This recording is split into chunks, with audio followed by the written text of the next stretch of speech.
If you ache for truth, goodness, and beauty, if you're hungry for a Christianity with substance and strength, if you long for a faith that's big and bold and biblical and all about Jesus Christ, if you're inspired by the idea of one church that has spanned 20 centuries, 24 time zones, and 2 hemispheres, enfolding every race, nation, and language, then you're considering Catholicism. So here's what's going on. I felt like I needed to record an episode about this. I've had several conversations lately with listeners and with people who are currently in the OCIA class I teach, and some people who are in OCIA in other places that have emailed me. And a lot of these people are having a particular kind of strain in their life. The strain is between them and their families, who see their interest in Catholicism as a rupture, a break, a rejection in their family. Like it's kind of, tearing their household apart or creating some real tension. And, sometimes, in some cases, it's open conflict.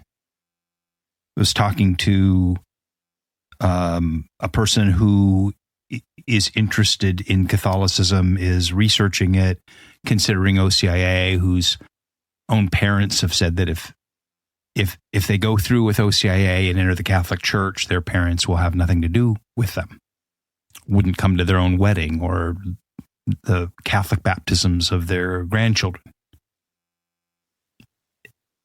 More often, I think it's something quieter than that. It's not all these conversations are that extreme, but what they have are long silences, tension, awkward conversations.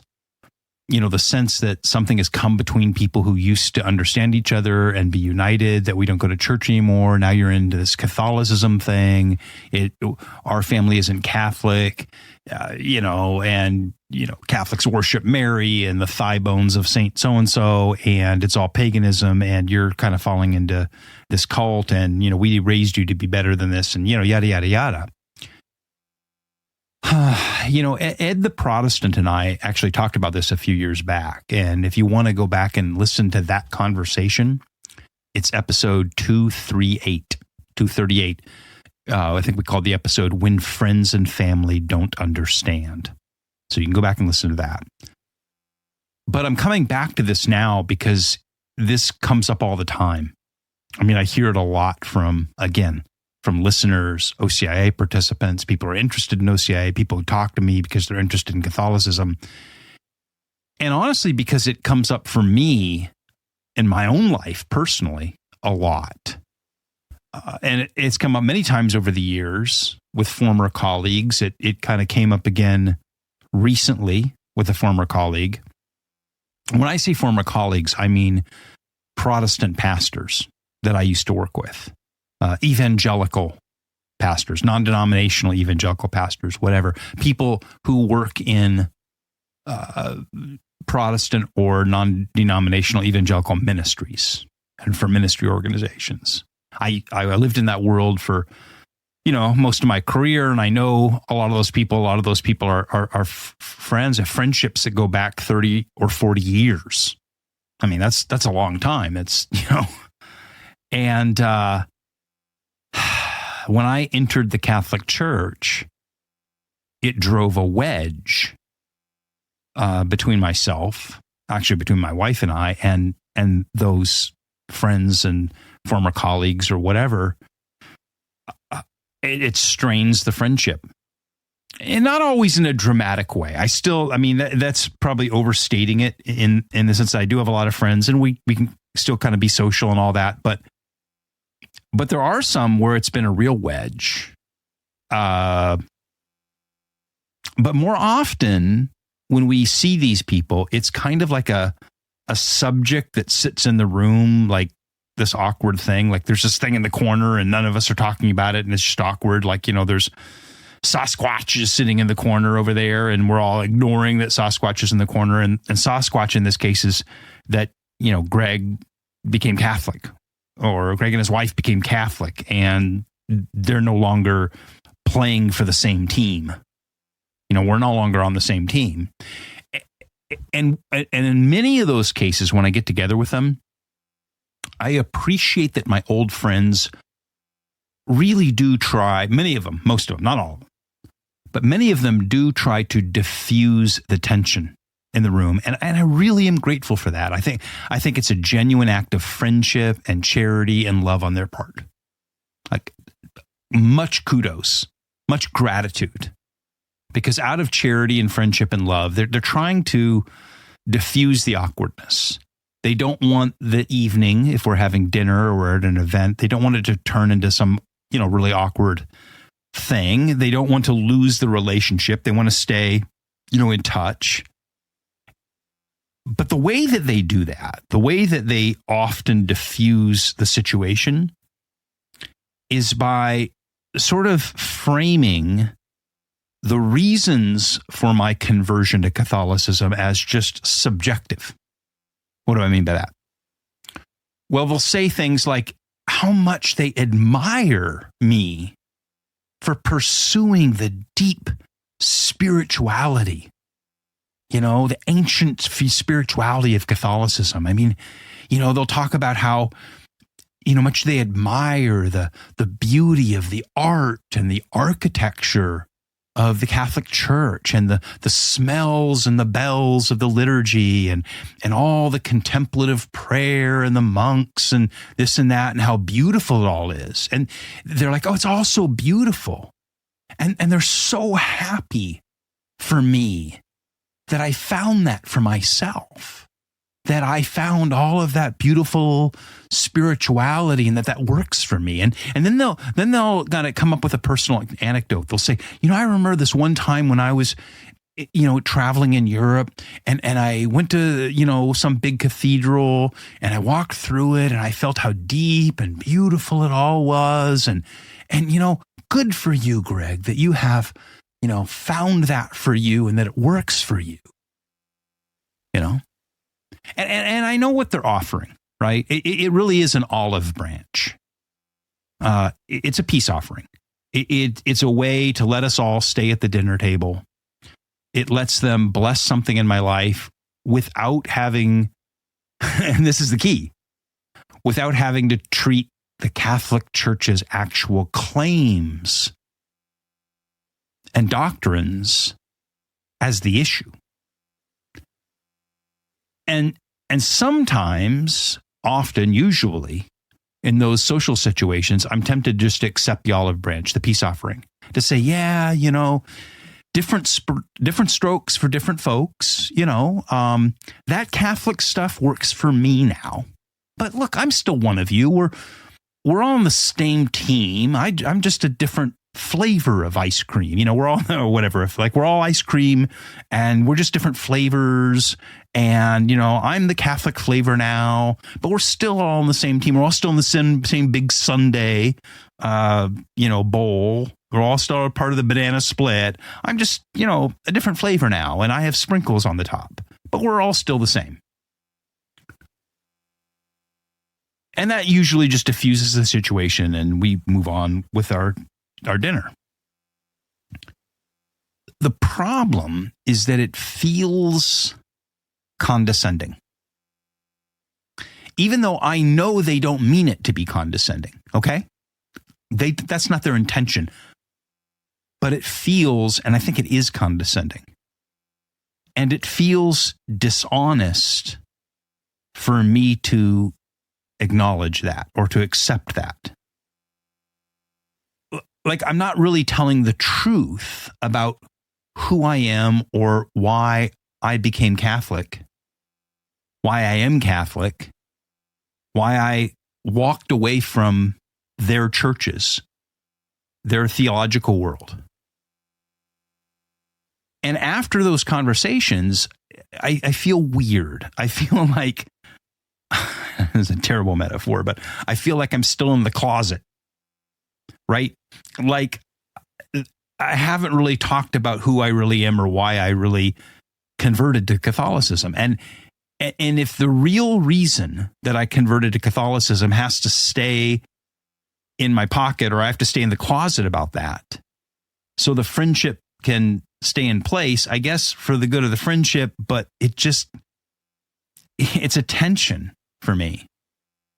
And this is the tension I kind of want to address in this conversation. I've thought about recording something about this for a while, but a few recent conversations have just brought it to the forefront. So I kind of thought about it for a couple of days and thought I just need to sit down with a microphone and share this. I don't want to, because I get asked a lot about this. I mean, a lot of you write me emails and will say that you're going through this with your friends and family, and you want to know what you can say to them. How do you answer them? I had a real long conversation, long story, but I had a real long conversation with somebody not too far back, where they were kind of they were going to see their family at the holidays or at vacation or something, and they wanted me to give them ammunition for how to answer all of their family's critiques and criticisms of them for their interest in Catholicism. And this is what I don't want to do here. I don't want in this episode to coach you on how to win the argument with your parents or your grandparents or your aunt or uncle or whatever at Thanksgiving. I hate that, by the way. There's a lot of that in politics right now, like how to go tell off your relatives about their politics at Thanksgiving. I just hate that, okay? I don't want to coach you how to denounce or pronounce, the people that you love and your friends and family, how to pronounce anathema on them, right? What I want to talk about here is the strain itself. And I think it's, like I said, this olive branch, this kindness, but it's kindness that's wrapped around a story that isn't true. And there's a right desire to keep the friendship, but I don't want to always agree to that story about my conversion that's not the real story. Because I didn't become Catholic for the smells and bells, because it was a different flavor of spirituality. I still believe all the same things. I'm still the same person. I'm still theologically in the same place. We're all on the same team. I just, I prefer hymns and smells and bells and Gothic architecture, and you prefer something different, and it's all okay. We're all the same. That's not the truth. That's not why I became Catholic. But that softer version of the story is attractive because it doesn't cost anything. If I became Catholic just because, I like the music or the architecture or the art or, the aesthetics, the stylistic, the atmosphere, right? Because, the retreat centers, and I did all of that when I was investigating Catholicism. I went to some monastic retreat centers and this and that, and it was really beautiful to go sit in a retreat center with, trees and cloisters and all this kind of stuff. And it was beautiful, right? And I have Protestant friends that go to Catholic retreat centers because they go, for a couple of days, I really just am immersed in, the quiet and the prayer. And it's just a wonderful thing. And that's why you did it. Look, I didn't become Catholic just because of that. Because of the art and the architecture and the old prayers. I liked them better than the non-denominational theater style church or the stripped bare Calvinist church. If I say that, then I'm not telling the truth, and I'm saying that there is no real truth here. It's all just stylistic preferences. That we can all have different tastes and different strokes and different temperaments. One of us likes incense, another one doesn't. But, we all are the same. And that, look, how do I say this? I'm really reaching here. I maybe don't have this scripted out as well as I should. So pardon me if I'm sort of kind of grasping for the right way to express it. But like a lot of my old friends already had a category for that, because I had a lot of friends that had studied in Europe, particularly in the UK, United Kingdom, England, Scotland. A lot of my friends went on to do graduate work, get PhDs or whatever in the UK. And so while they were there, they experienced a lot of high church Anglicanism. Some of you know what I mean by high church Anglicanism. You know, that's Protestantism in the UK with smells and bells. Okay. And they experienced that. You know, they were at this or that. They were at Oxford or they were at Cambridge, and they went to some other universities in the UK or other colleges, and they went to the Westminster, Cathedral, and they went to here and they went to here, and they had these wonderful experiences where and they read from the Book of Common Prayer. They love to cite that, here's this wonderful thing from the Book of Common Prayer. They love that stuff. Some of my friends do, some of my super educated friends. And so some of them have come back and tried to add a little bit more formality to their own worship. They go, we try now to have a little more silence and use a little bit more formal language in our prayers, and maybe light a candle and have a little more sense of reverence in our worship services. But without buying into all the ridiculous Catholic doctrine and dogma and polity with the Pope. What we want is formal sounding Shakespearean prayers and a nice candle and maybe a little incense and a little stained glass and a little formality and reverence, but not all that Catholic doctrine and dogma and Pope stuff. So when they look at me, they have a sort of a category to slot me into. They're like, okay, Greg went over to Europe and he really liked the atmosphere of, old church, high church. And so Greg maybe went a little too far with it by getting into Catholicism, because he could have just kind of gone to a high church Anglican church, could have done that, and that would have been far enough. He went a little further than we would have, but we get it. We get why that's cool. And we can respect that. It was interesting. When I worked in Christian publishing in the mid-2000s, there was this thing going on in American evangelicalism, and the publishing company that I worked for, Zondervan Publishing, really big company at the time, did a lot of authors, or published a lot of authors in this space. It was called the Emergent Church. I don't even want to waste a lot of time naming names, but there were all these authors: Emergent Church, Ancient Future Church. And so what it was like progressive evangelical, non-denominational theology with lots of smells and bells and candles and formal prayer. And they would do weird things, like they would have, a non-denominational theater church, but then they would put some Celtic crosses up there, and somebody would play like a fiddle, and they would light some candles, and they would throw like a Persian rug and some chairs up on the stage, and they would try to dress it all up. And sort of they would go, this is there was a phrase they had, we're the emergent church, which is an ancient future church. We take sort of elements of the ancient church, which were all just stylistic things, and then we marry it with the future theology of the 21st century. And so they talked a lot about mystery and rootedness, and yet, having the modern church sort of, find all of those elements that have been forgotten. And I remember working with pastors and authors who were super into this and running churches, pastoring churches in the early 2000s, that this was the whole brand. And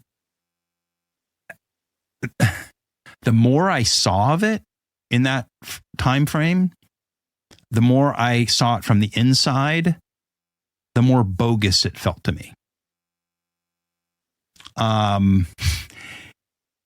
There's a phrase, some of you know what I'm talking about, LARPing, LARP, live action role playing. This is like you go to the Renaissance fair or something and you dress up like, Gandalf or Aragorn or whatever, and you wear, you wear, I don't know, a cloak your mom made and a fake sword, and you sort of pretend to be a knight or a warrior or a wizard or something, or cosplay, like costume play, character play. Like you'll go to, like Comic-Con, and you'll dress up like Iron Man or Thor or whatever. This all felt like LARPing and cosplay to me. Like you were taking the costumes, the atmosphere, the external elements of Catholicism and dressing up in them, dressing up your modern progressivist theology in them.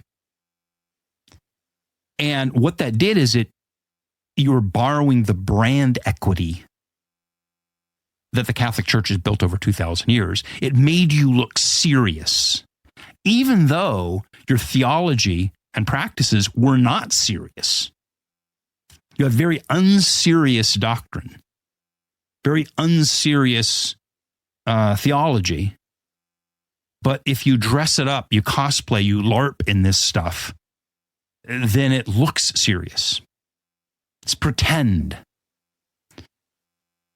You've left out all the underlying stuff that made all of that stuff real, right? All of the smells and the bells and the architecture and the art and all of this business, those are the external signs of something that has substance. Sacramental theology. The sacraments really are, it is really genuine sacramental theology. Apostolic claims.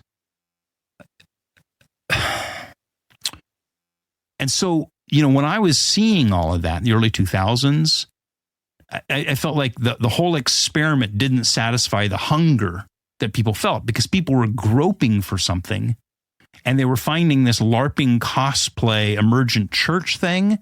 And it was like eating takeout Chinese food. It tastes really good when you're eating it, but an hour later you're hungry again. Or getting the big thing of popcorn at the movie theater. You chow down the giant bucket of popcorn, and then an hour later you find yourself at Taco Bell because you're still hungry.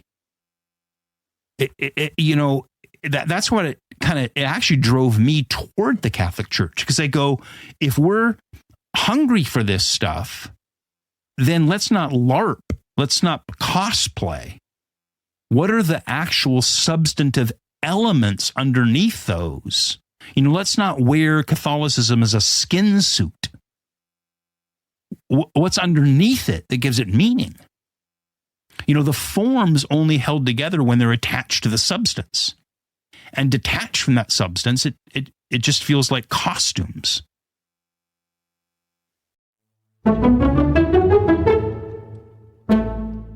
I literally could not do this without you, because this show is 100% listener supported. There are no ads, no sponsors. So if the episodes are helping you to understand the faith, to answer your questions, or draw you closer to historic Catholic Christianity, would you consider becoming a patron? For as little as $5 a month, you'll get every regular episode organized into topical playlists, plus exclusive bonus content, extra conversations, video Q&As, deep dives, live streams, behind the scenes, and more. Just head to patreon.com/considering Catholicism, or tap the link in the show notes.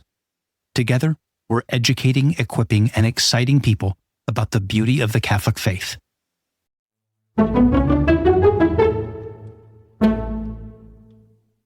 So now when I'm with friends who kind of offer that olive branch, that peace offering by saying, oh, Greg, you're just kind of LARPing and cosplaying because you like the smells and bells, it makes me feel super weird. It's true that the Catholic Church's art and architecture and liturgy and all of that and spiritual history, it is beautiful. I've talked 1,000 times on here about truth, goodness, and beauty, and that is genuine beauty. The liturgy is beautiful. The silence of Catholicism is a gift. A cathedral can break you, and when I mean break you in a good way. It can break your heart, and it can break you open and make you hunger for the divine. You know, contemplative prayer isn't a gimmick. I mean, all of those things, truth and goodness and beauty, do draw us in towards ultimate truth and towards the one holy Catholic and Apostolic Church. And all of those things, when I've talked about my conversion journey, my own road to Rome, all of those things were elements of that. But they aren't ultimately the purpose, right? They're things that draw me toward the actual thing. There's the actual thing, and then there's those elements that draw you toward it. I left Protestantism and evangelicalism because I came to believe that the Catholic Church is actually what it claims to be, what she claims to be. Holy Mother Church is actually Holy Mother Church. I no longer believe in Calvinism or Protestantism or evangelicalism on the points where they diverge with Catholicism. So, we can do a list of, the 24 major points of difference between Protestantism or evangelicalism and Catholicism. The sacraments, the this, the that, sola scriptura, yada, yada, yada, authority of the church, the Pope, whatever. Pick your list of things. And as I went down that list of things, I came to believe that on all of the points, Catholicism won the argument. When it came to what are the sacraments, I came to believe that Catholicism was right. About the apostolic authority of the church residing in the successor of Peter or the bishops, I came to believe Catholicism was right.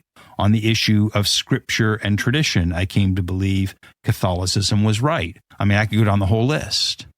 On the issue of Mary, I came to believe that Catholicism was right. It wasn't that I just said, hey, this feels better to me. I actually came to believe that Catholicism was true. So I've talked about this a lot over the years on this show.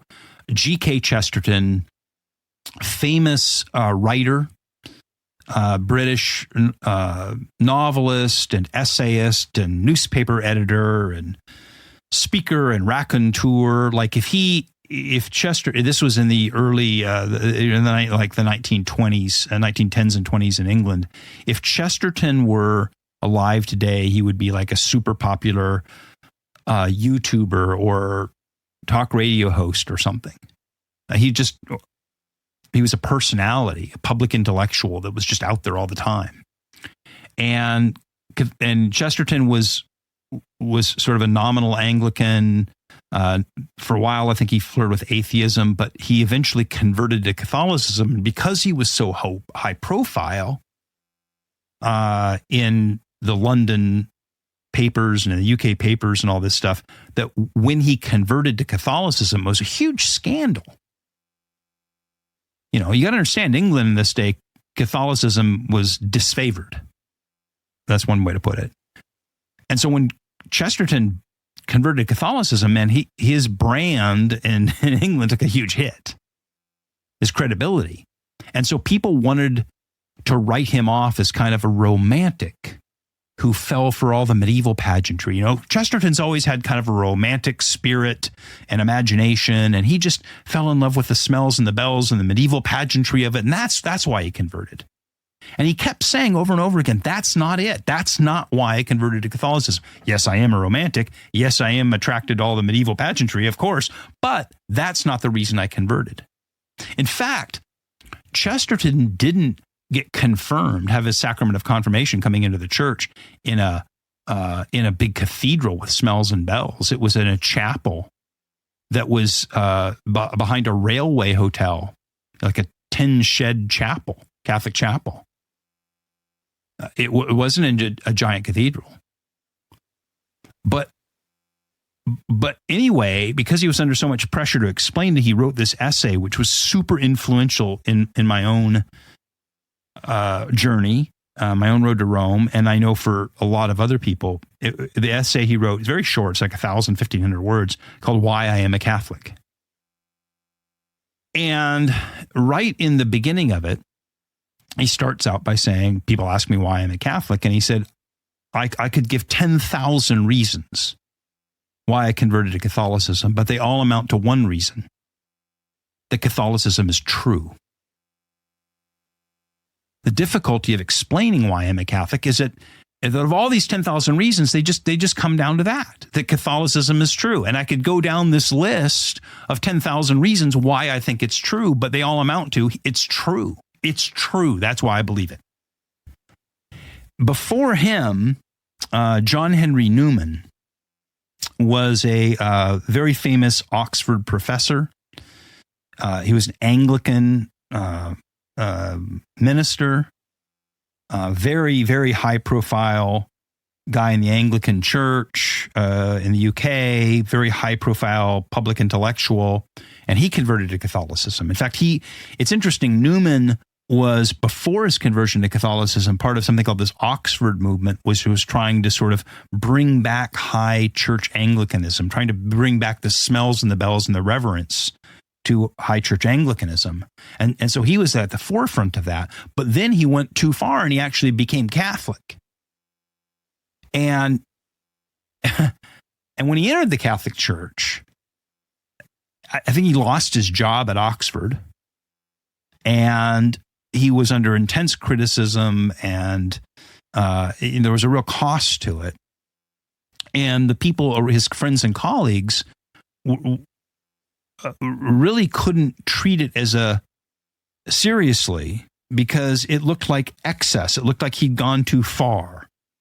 Like, he should have kind of maintained this space that he had found in high church Anglicanism. But anyway, Newman goes all the way and pays a huge price for it.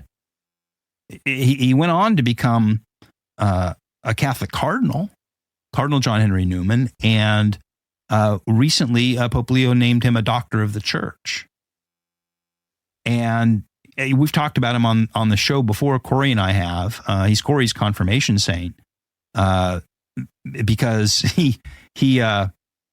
St. John Henry Newman, because he did incredible work, theological work, especially about the development of doctrine and so forth. Even if you go to those great English writers like J.R.R. Tolkien and C.S. Lewis, Tolkien's Catholicism was a real point of friction between him and C.S. Lewis and their friendship.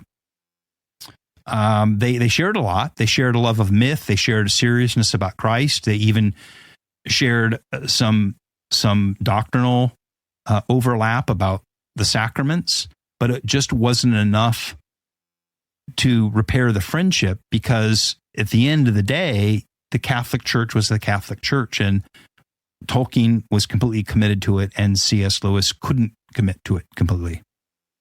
And, I'm not just bringing up all these names just a name drop, right? The pattern is there. When someone moves to the Catholic Church from a serious Protestant world, the people who love him often prefer some explanation that keeps the doctrinal reasons for their conversion secondary. So it's safer to talk about atmosphere and aesthetics. The aesthetics and beauty and smells and bells is safer to talk about than the claims of the papacy. It's safer to talk about the love of silence and reverence and candles than to talk about the real presence of Christ in the Eucharist and the sacrifice of the Mass. If you keep it on the level of atmospherics and stylistic things and preferences, no one has to. We don't have to get into the problem, because, right? If Catholicism is true on those points, then, and I say that, then I'm saying to my friends that their denomination is wrong. They can't both be right. If on all the points of contention, Catholicism is true and right, that and they're on the opposite side of that, then that means they're wrong. And, right, I mean, this is pretty awkward. It asks me, or someone who converts to Catholicism or interested in Catholicism, to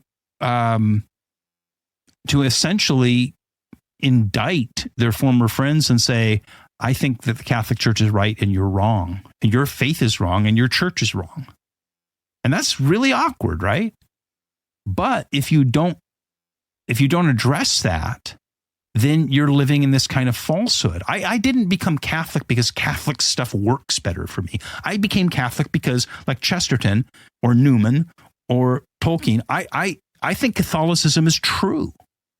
And if I say the first thing in order just to keep the peace, right? Hey, it's just atmospherics, then I've not only failed to tell the truth to my friend, I've started telling a sort of falsehood about myself, a smaller story to myself. And that's what I mean, like you feel like you're living in the closet. It's not that I'm hiding in some dramatic sense, but that I'm not really putting it out there.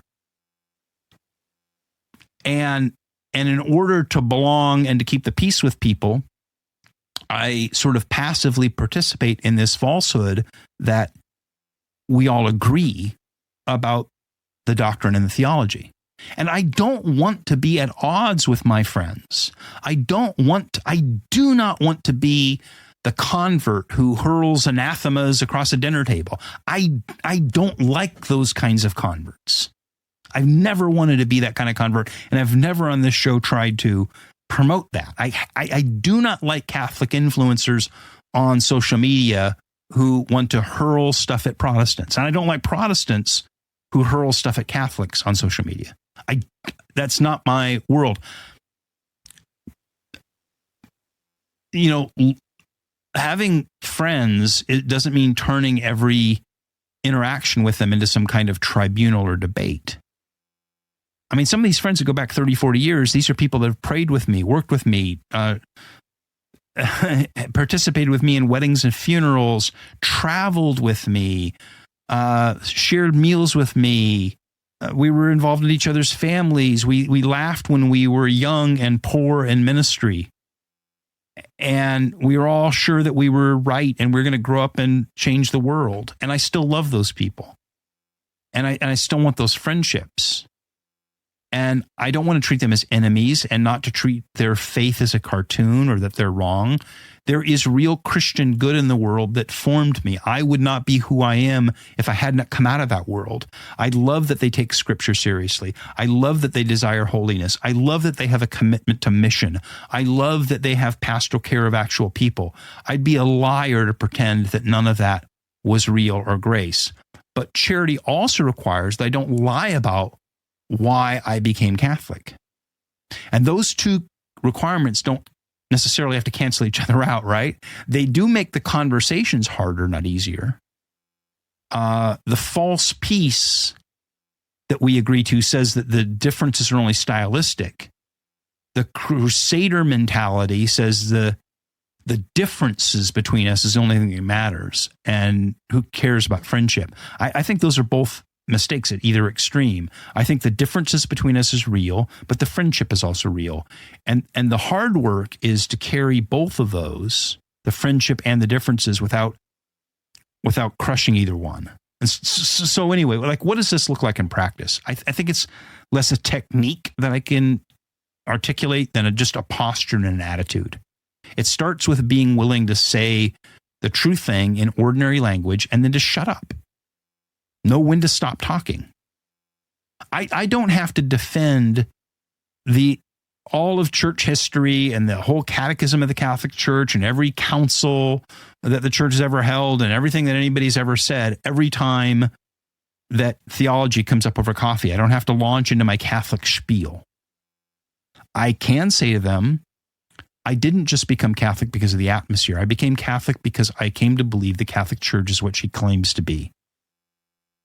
Now, that's an awkward thing. A lot of times when we're having coffee, they go, okay, well, So, you guys have a vacation plan for the summer? And we change the subject. The other person can ask me more if necessary. They can change the subject. They can sit with it. a lot of times those conversations over time have allowed space for me to share more and have led to them asking more questions. But it also means deciding friendship by friendship how much I want to share and in what social settings. I mean, nobody wants to turn a dinner party or something into a theology debate. Sometimes I've met with people, let's have an adult beverage or a cup of coffee some other time and we can dive into this stuff if you're game. And some of those friendships can hold more theological weight than others because, of people's background and education and whatever. Some of those relationships are not the kinds of relationships where you're going to get into this stuff. You're not going to get into doctrine and church history. I don't think that's cowardice. It's just the understanding the ordinary limits of human relationships and people who have a shared history and they only have so many hours together.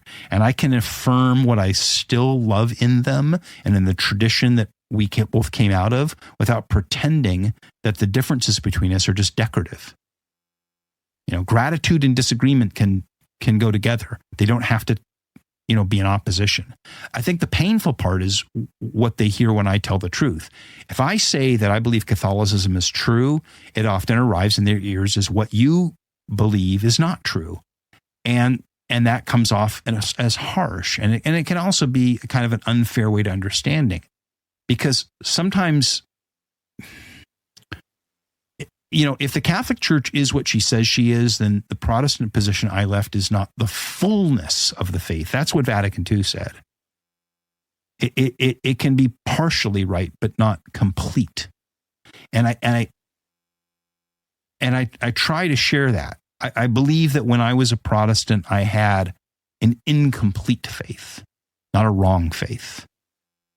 And that what Catholicism has done for me is to help me grow and fulfill what, Christ began in me in my Protestant days. And I can also, again, be charitable and say, God has also given us a friendship and a relationship, and let's preserve that. Some friendships can absorb the full weight of the difference and some can't. And I don't want to turn the people around me into projects to be proselytized.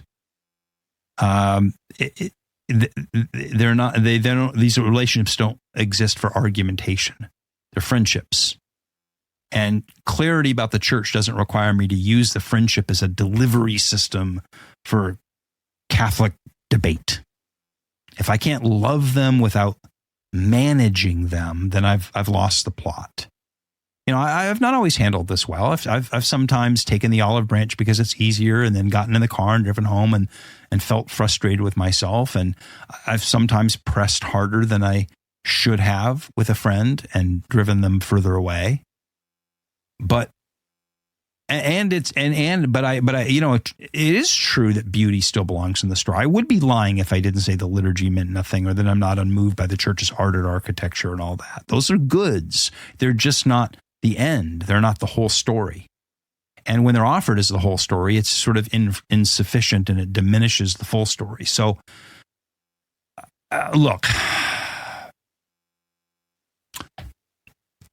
the people in OCIA who write me, the listeners who write me, who are experiencing these kinds of strains, I don't have a clean technique for you. I don't have a coaching lesson. I can't tell you to download my PDF on how to handle your friendships and your family.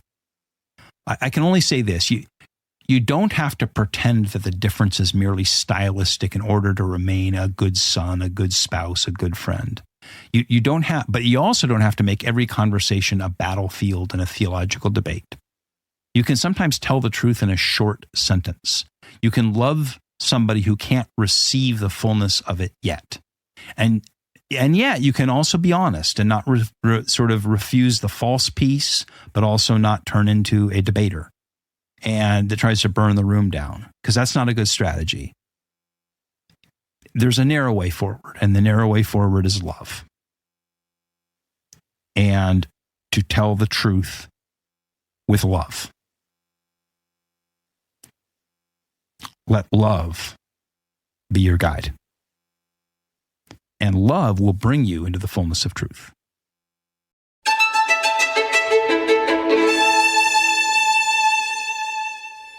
We'll be back with another episode very soon.